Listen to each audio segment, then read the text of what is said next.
And I learned from so many music greats: Michael Jackson, Aretha Franklin, Elton John, Garth Brooks, Stevie Wonder. I even learned a lot from the guy standing, not as tall as me right now, but standing next to me on stage, on how to arrive early and stay late, because that's how you become a champion. So tonight, I want to share 3 pieces of his undying wisdom that has helped me and may help you along your journey.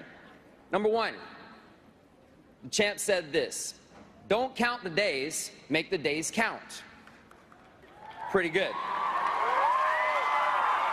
Now, you are young, as I once was.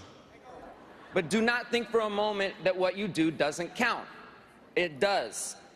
Not just to you, but also to the world and your generation, who will someday inherit this world from old-timers like, I can call you old-timer now? From me and Kobe. Old-timers like me and Kobe.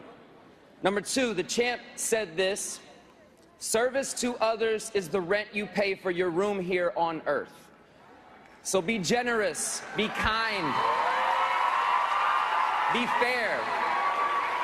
It's not just the right thing to do, it's the good thing to do. And I think we all can agree that with all the tension in the world today that can divide us, we should be part of the solution and not part of the problem.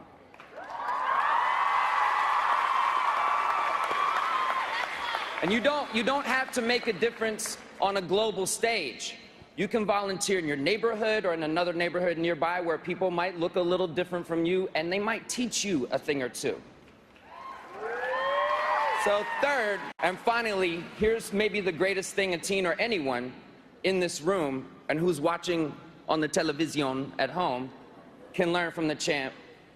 These are words to remember when anyone tries to tell you to give up, tell you to give in, because whatever you're trying to do is impossible. The champ said this: impossible is just a word thrown around by small men who find it easier to live in the world they've been given than to explore the power they have to change it. Impossible is not a fact, it's an opinion. Impossible is potential. Impossible is temporary. Impossible is nothing. Greatest quote ever. So, as a relative